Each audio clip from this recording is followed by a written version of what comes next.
Señor Correa, ¿y con qué inquietudes, cuáles son las problemáticas de la provincia que va a presentar usted en la eventualidad de que resulte electo diputado por Linares? Todas las que no han sido capaces de resolver ni la concertación ni la alianza en los últimos 23, 24 años. Y si ellos no han sido capaces de resolverlo, ¿por qué piensa usted que llega con esa capacidad? No, yo creo que más que yo como persona unitaria, no soy capaz de hacerlo. Pero sí creo que viene una renovación bastante grande en la política. Creo que los jóvenes nos vamos a tomar la política. Vemos en Santiago los casos de Camila Vallejo, pues de Ballesteros, de Gabriel Boy, etcétera, etcétera. Entonces, yo creo que los jóvenes nos vamos a tomar la política y cuando nos tomemos nosotros la política en consenso, en unión, todos juntos, vamos a hacer los cambios que lamentablemente nos han prometido hacer, pero no se han hecho en los últimos ya media década, perdón, medio siglo. ¿Pero a qué cambio se refiere? Cuarto de siglo. ¿Qué es lo que hay que cambiar? El sistema.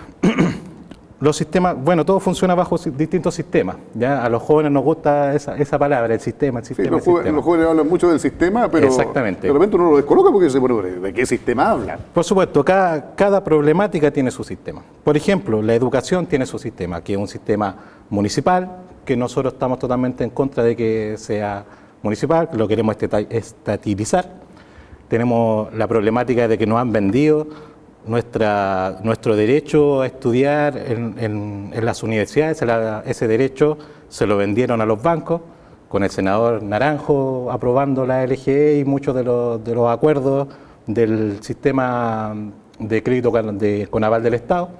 Yo hoy en día estoy condenado a 15 años y un día en cómodas cuotas mensuales para poder pagar mis estudios, que con mucho sacrificio mi familia trataron de darme, pero por el sistema de crédito y beneficio, etcétera, quedamos fuera, estamos parte de lo que se llama el jamón del sándwich.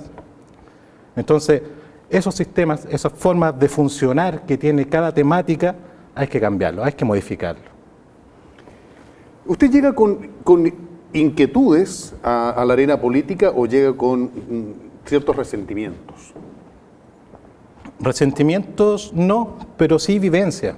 Yo tengo la vivencia de estar en una sala común de un hospital y a medio metro estar un pensionado en el mismo hospital recibiendo mejores atenciones, con visitas más periódicas de los médicos y con una sala prácticamente para ellos solos, y nosotros compartiendo habitaciones con 10 personas más, donde si a mí me dolía algo no me podía quejar porque el de al lado le molestaba.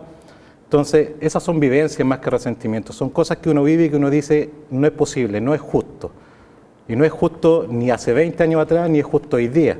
Y vemos que la situación no ha cambiado, no ha mejorado. Entonces, por eso estas alternativas fuera de pacto que se le llaman, fuera de las dos colisiones que nosotros llamamos duopolio político, estamos apuntando a renovar estos sistemas, a mejorarlos y a hacer más equitativo el país que nosotros como ciudadanos nos merecemos. Señor Naranjo, ¿usted se siente responsable de las problemáticas que presenta la vida, por ejemplo, señor Correa y de muchos otros jóvenes? Vamos a hablar en serio y responsablemente.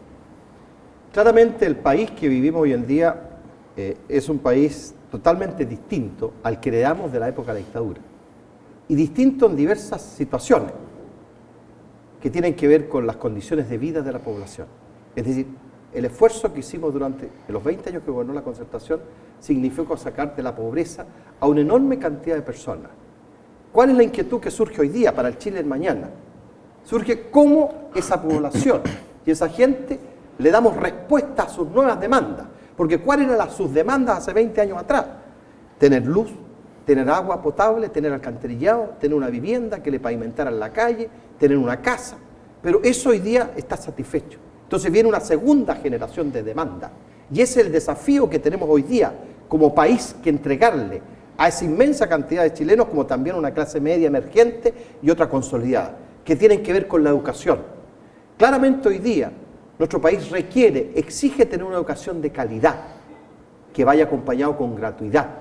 Porque claramente esa persona hoy día lo único que aspira a que su hijo tenga mejores condiciones de vida que la que él tuvo en el pasado. Y eso solamente se alcanza a través de la educación.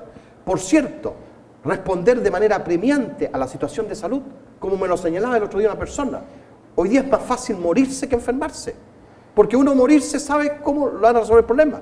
Pero si hoy día uno se enferma, no tiene hora con el especialista, no tiene sala donde ir al hospital, si lo van a operar tampoco. Entonces, ahí hay no un tiene drama. medicamentos. No hay de medicamentos. Por eso con la presidenta Bachelet hemos sido súper claros. 4.000 nuevos especialistas en el país. Y además un Fondo Nacional del Medicamento, porque usted puede tener especialistas el día de mañana y si no tiene medicamentos estamos en lo mismo. Y toda una mejora en la infraestructura para responder a las situaciones de hospitalarias. Segunda cosa, en materia de vivienda. Aquí ha habido un tremendo retroceso en este gobierno de derecha. Hoy día la gente tiene que juntar 700.000 pesos de ahorro para postular el subsidio estacional. Cuando en la época de Michelle Bachelet, con 3 unidades de fomento, la gente quedaba dueña de una casa, dueña, pagando ningún dividendo. Vamos a volver a esta nueva modalidad de subsidio. Los subsidios de reparación y mejoramiento, que eran una gran ayuda para la población, desaparecieron. Los vamos a reinstalar. Los villones rurales, que fueron esenciales para abordar el problema de la vivienda del sector rural, desaparecieron. Los subsidios de baño que impulsé yo hace tiempo atrás, desaparecieron para que la gente dejara atrás el pozo negro. Señor Naranjo, pero a ver, esto no se justifica por lo que pasó en el país cuando el presidente Piñera tomó el mando de la nación y se encontró con un terremoto y con medio país. Pero son dos cosas totalmente distintas. Una cosa es que usted aborde el tema del terremoto, que digámoslo con claridad, si uno conversa con la gente, todavía queda una enorme cantidad de personas que todavía tienen la cartola, el subsidio, pero no han podido construir la vivienda. ¿Me entiende? Entonces, pero usted no puede concentrar todos los recursos en el terremoto y olvidarse que hay otra población que también aspira y tiene acceso o desea acceder a mejoras en su vivienda. Por otro lado, digámoslo con claridad, en materia laboral, este país requiere hoy día garantizar el derecho a la sindicalización y también el derecho a huelga, cosa que hoy día no ha ocurrido. ¿Y por qué no han ocurrido estas cosas? Y es bueno que la gente lo tenga claro para que en esta elección no se vuelva a equivocar. Muchas veces la gente vota por parlamentarios de derecha, porque a lo mejor son simpáticos, porque a lo mejor le regalan una torta al club de adulto mayor, o porque le regalan unas camisetas al club deportivo o un balón de fútbol. Pero resulta que lo más importante el día de mañana son las reformas laborales que hay que hacer en este país para darle dignidad y condiciones de trabajo decente a la gente. Y por eso Michelle Bachelet está pidiendo un parlamento para ella, porque necesita hacer los cambios, las transformaciones que no se pudieron hacer, porque siempre el Congreso estuvo empatado, siempre hubo un empate constitucional, siempre no hubo los quórum para poder hacer las modificaciones. Usted no sabe, parece, los altos quórum que se requiere.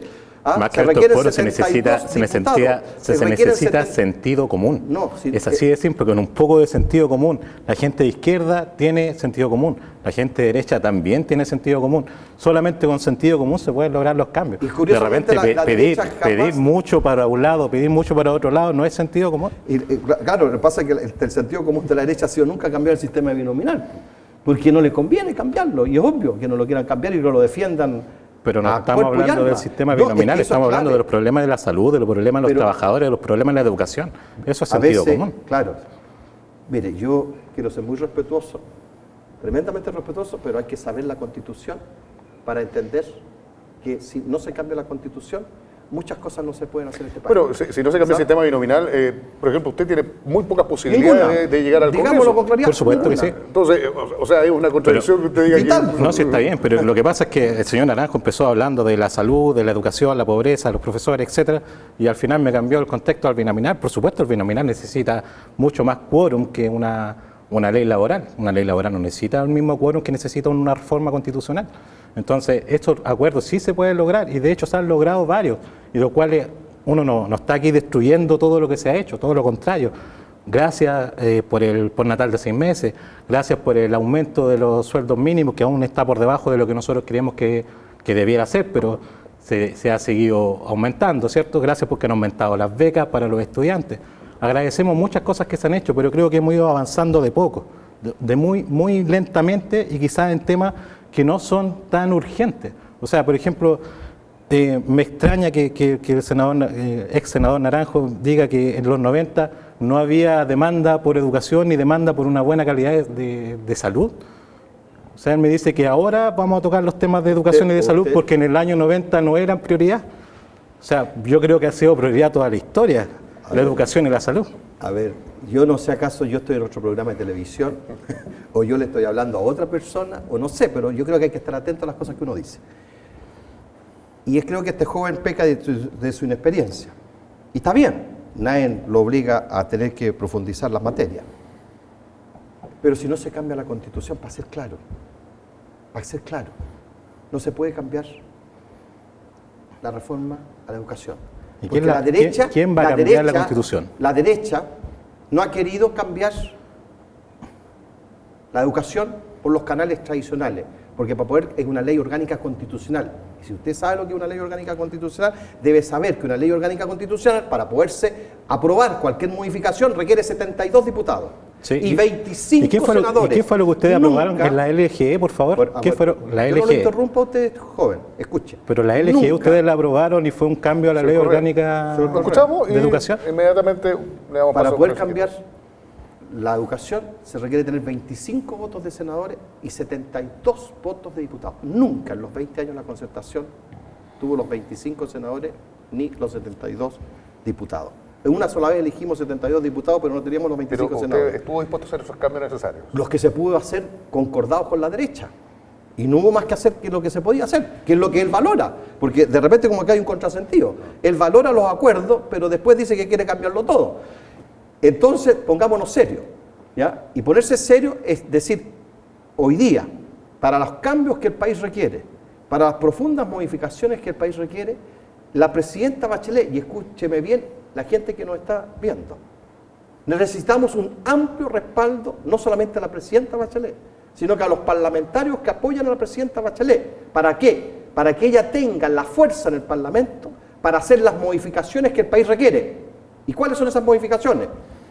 En materia educacional, en materia de salud, en materia de AFP estatal, en materia de mejoramiento de las pensiones para los jubilados, en materia de reformas laborales, para que haya mejores salarios y dignidad en el trabajo de los trabajadores. Si el día de mañana triunfa la presidenta Bachelet, obtiene un gran resultado ella, sin embargo no tiene la mayoría en el Parlamento necesaria para hacer las transformaciones, el país va a seguir igual. Y no va a ser culpa de la presidenta Bachelet, fue culpa de la gente que no entendió que votar por Bachelet significa votar por los candidatos que ella lleva al Parlamento, para que sean con ella, esos parlamentarios, los que hagan las transformaciones para poder llevar dignidad y mejores condiciones de vida a la población.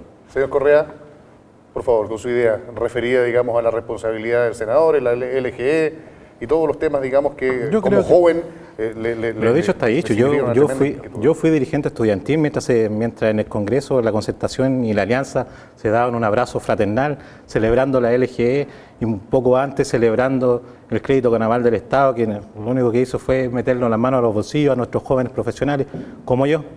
Entonces, creo que la Constitución hay que cambiarla, ciertamente, pero la Constitución no hay que cambiarla en el Congreso.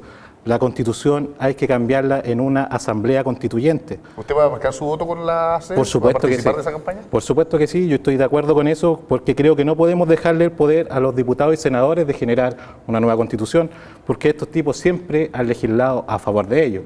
Hoy en día se aumentan las vacaciones cuando quieren, se aumentan el sueldo cuando quieren, se aumentan las asignaciones cuando quieren, y más encima, teniendo el poder de generar una Constitución, se van, desde mi punto de vista, creo, obviamente no vemos el futuro, pero tengo ciertas dudas para decir que cambiando ellos la Constitución también se van a dar mucho más poderes a ellos mismos.